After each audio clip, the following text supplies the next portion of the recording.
Hello everyone, welcome back to my channel. आज हम लोग कंटिन्यू करेंगे change in profit sharing ratio को और आज लास्ट टॉपिक करने वाले हैं रीवैल्यूएशन का। सो रीवैल्यूएशन का मतलब इंग्लिश में तो सबको पता होगा। रीवैल्यूएशन मतलब कि टू रीवैल्यू समथिंग, हमें किसी चीज की फिर से वैल्यूएशन करनी हो, उसको रीवैल्यूएशन कहते हैं, राइट। तो कंपनी में क्या होता है, हमारे एसेट्स और लायबिलिटीज जो बैलेंस शीट में दिखाए जाते हैं उन्हें रीवैल्यू करने की जरूरत पड़ती है। कैसे? Over a period of time किसी भी एसेट की वैल्यू ऊपर या नीचे जा सकती है, कैन एप्रिशिएट और depreciate, you know this very well. Also हम लायबिलिटीज की भी बात करें तो लायबिलिटीज भी ऊपर नीचे जाती हैं। So over a passage of time हमारी लायबिलिटीज की वैल्यूएशन और एसेट्स की वैल्यूएशन डिफरेंट हो जाती है। सो दैट इज व्हाई हमारे एसेट्स लायबिलिटीज को रीवैल्यू किया जाता है। So let's read here. Some of the assets might have appreciated in the value, while the value of certain other assets might have decreased, or some of the liabilities might have been increased or decreased in value over a period of time. Right? So that is revaluation. अब company या firm क्या करती है, situations होती है company के लिए, या तो वो अपनी बैलेंस शीट में revised value of assets and liabilities show करे, या फिर वो अपनी बैलेंस शीट में revised value of assets and liabilities ना शो करे। सो द टू सिचुएशंस क्या हैं? When the revised values are to be recorded, the second one is when the revised values are not to be recorded. I will give an example. Revaluation से मेरा मतलब क्या है? Let us suppose 2017 में मेरी asset, let it be कोई भी asset, उसकी वैल्यू 5 लाख थी और 2018 में उसकी वैल्यू 4,50,000 हो गई है।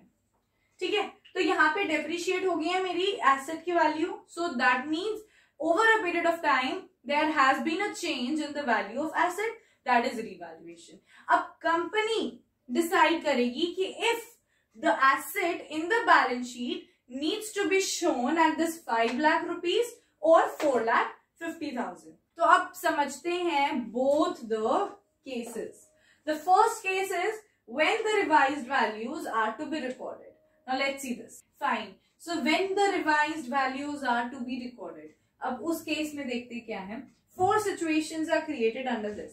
सबसे पहले सिचुएशन है there is a decrease in the value of assets. मैंने आपको क्या बोला, या डिक्रीज होगा एसेट में या इंक्रीज होगा एसेट में, या फिर डिक्रीज होगा लायबिलिटीज में, इंक्रीज होगा लायबिलिटीज में, राइट। तो यही 4 सिचुएशंस बनी है। अब इसमें ये देखना है कि जब कंपनी वाले कहते हैं कि हाँ हमें रिवाइज्ड वैल्यू पे शो करना है एसेट लायबिलिटीज को, उस टाइम पे ये जर्नल एंट्री पास की जाती है। So when there is a decrease in the value of assets, 4,50,000 थी, अब 2018 में होगी है 4 lakh. There is a decrease in the value of assets. When there is a decrease in the value of assets, that means हमारा loss हुआ है। और जब लॉस होता है, रिवैल्यूएशन को क्या करते हैं, डेबिट करते हैं, और जब प्रॉफिट या गेन होता है तो रिवैल्यूएशन को क्या करते हैं, क्रेडिट करते हैं। इस चीज को गांठ बांध लो, जस्ट लर्न दिस थिंग और मेमोराइज इट एनीवे। आपको पता होना चाहिए रिवैल्यूएशन को तब डेबिट करेंगे जब हमारा लॉस हो, और रिवैल्यूएशन को तब क्रेडिट करेंगे जब हमारा प्रॉफिट या गेन हो। अब इस सिचुएशंस में अप्लाई करके देखो। So when there is a decrease in the value of assets, assets की वैल्यू कम हो जाए तो हमारा लॉस हो गया। लॉस हुआ तो रिवैल्यूएशन को क्या करना है, डेबिट करना है, तो ऑटोमेटिकली एसेट अकाउंट क्रेडिट हो गया। सेकेंड केस है when there is an increase in the value of assets, जब एसेट्स की वैल्यू इंक्रीज हो जाती है, 4,50,000 से 5 लाख होगी हमारी एसेट की वैल्यू, तो रिवैल्यूएशन क्रेडिट होगा because it's a profit, gain है, और एसेट अकाउंट ऑटोमेटिकली डेबिट हो गया। थर्ड सिचुएशन देखो, when there is a decrease in the value of liabilities, जब लायबिलिटीज कम हो रही है तो ये कंपनी के लिए प्रॉफिट नहीं हुआ। लायबिलिटीज क्या होती हैं, हम लायबल हैं पैसा देने के लिए, वो हमारी लायबिलिटी है, राइट, बोझ है वो। जब बोझ हमारा कम हो जाए तो वो प्रॉफिट नहीं हो जाएगा, तो क्योंकि वो प्रॉफिट हो जाएगा इस वजह से रिवैल्यूएशन को क्या कर देंगे, क्रेडिट कर देंगे। So liabilities account debit to revaluation. Fourth case आता है when there is an increase in the value of liabilities, जब लायबिलिटीज इंक्रीज कर जाए, तब मेरा बोझ, मेरा लायबिलिटी बढ़ जाए, ऑटोमेटिकली हमारा लॉस बढ़ गया तो रीवैल्यूएशन को क्या करना पड़ेगा, डेबिट करना पड़ेगा। So I hope all the 4 cases are very much clear to you, right. अब क्या होता है, यहां पे पहले आप जर्नल एंट्री पास करें, उसके बाद since they are saying the revised values need to be recorded, तो क्या होगा, जब company at the end balance sheet prepare करेगी ना, तो यहां पे क्या दिखाएगी, लायबिलिटीज अमाउंट, एसेट्स अमाउंट। तो उस टाइम पे जो रिवाइज्ड वैल्यू, चेंज्ड वैल्यू होगी वो यहां पे आएंगी। जैसे कि अगर मेरा एसेट 2017 में 4,50,000 था, 5 लाख हो गया, तो मैं यहाँ पे एसेट 5 लाख लिखूंगी, रिवाइज्ड वैल्यू पे शो करूंगी। और अगर मेरी लायबिलिटी 4,50,000 थी, 5 लाख होगी, तो मैं अपनी लायबिलिटी को रिवाइज्ड वैल्यू यानी कि 5 लाख पे शो करूंगी। So this is what revised values mean. Okay, next case आएगा जब revised values are not to be recorded. Let's see this. तो इस सिचुएशन में क्या होता है कि एडजस्टमेंट एंट्री पास की जाती है। अगर हमें रिवाइज्ड वैल्यूज नहीं शो करनी है, मेरा एसेट 4,50,000 का था प्रीवियस ईयर, अब वो 4 लाख का हो गया है, मुझे 4,50,000 पे ही शो करनी है एसेट्स अपनी बैलेंस शीट में, तो उस टाइम पे आप एडजस्टमेंट एंट्री ही पास करोगे।